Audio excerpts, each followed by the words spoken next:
Ladies and gentlemen, it's that time. It's time for the good news, the bad news, and the other shit. Yeah!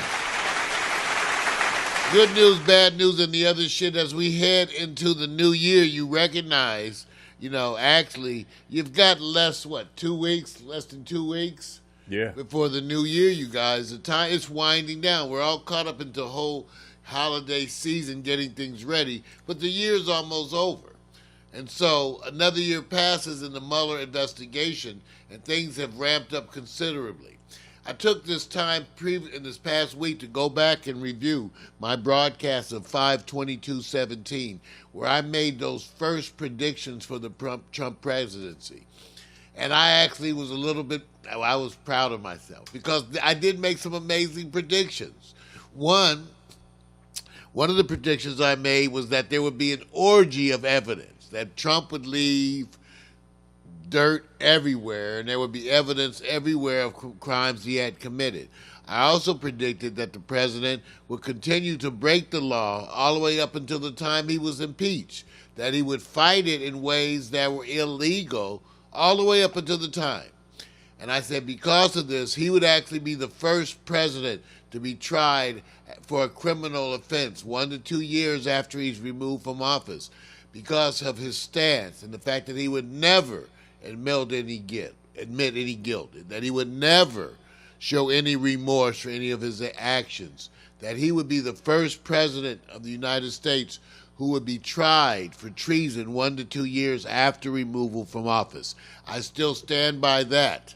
But if you look around, and I predicted, I think at the time, over 20 indictments. Well, way over that. Right. We're almost at 40 indictments now, including the president's inner circle.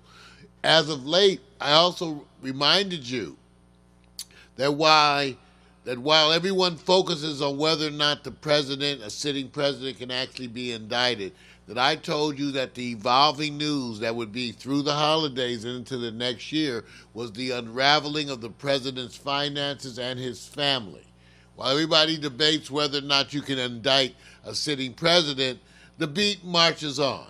And when the beat marches on, that means the other folks around the president who do not have president privilege, they get indicted, and many of them are going to go to jail. As it turns out, the focus on the president's family has reached an all-time high, with even Ivanka being identified, Vic, as a potential source of a future indictment.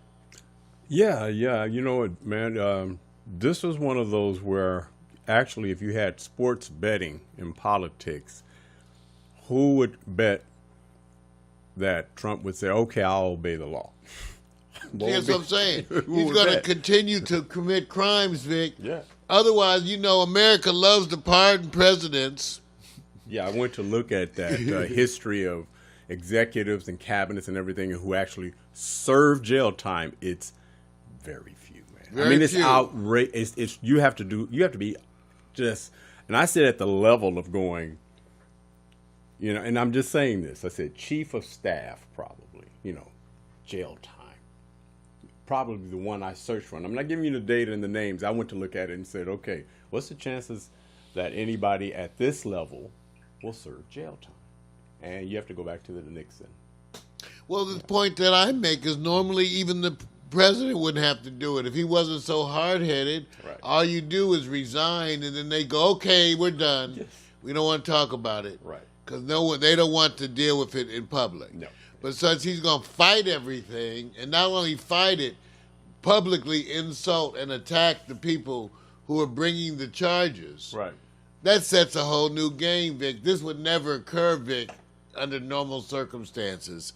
You would never have the president indicted because the system is set up just to try to remove him and sweep it underneath the rug. But Trump is so stupid, he's going to fight, and that's why it's going to be a long drag out. In the meantime, you're going to see his family torn apart. I predicted in my broadcast of 5/22/17 jail time for Donald Jr. and Jared Kushner. Jail time. And I predicted indictment for Ivanka. I didn't predict jail time for her. Right. America hates to punish a beautiful white woman. Okay. They just ask Lindsay Lohan. It's hard, man. They don't have the stomach for it. They will put a brother underneath the jail, but don't be a pretty white woman. Lindsay Lohan is the only one I know who went to jail for an hour. She literally went to jail for an hour. You know anybody black who went to jail for an hour? Wait a minute. Let me say this. An hour. Did you see not to change this, but, when they were talking about where, say, Michael Cohen and whoever may serve their time, did they show you the location that they're actually bidding for? Oh, no, I didn't see that. I said, well, wait a minute. Let me get this straight. When I looked at it, I said, that's jail.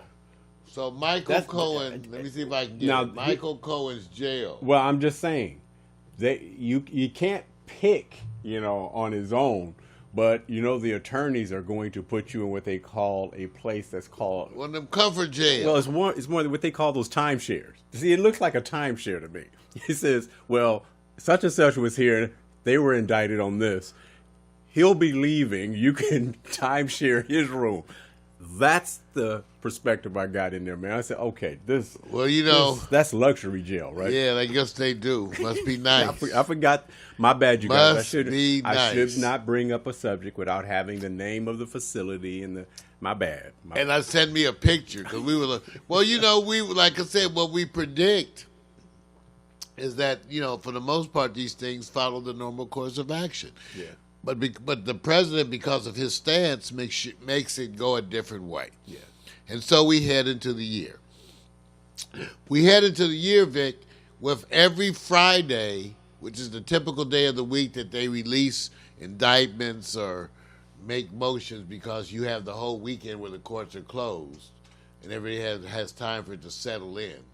So every Friday is a moment now of excitement to see what drops. Right. But now, officially, without even coming and pointing, still leaving the president as a quote-unquote unindicted co-conspirator, they can indict and have everybody around him plead guilty, get sentenced, while the unindicted co-conspirator individual number one, doesn't get dealt with.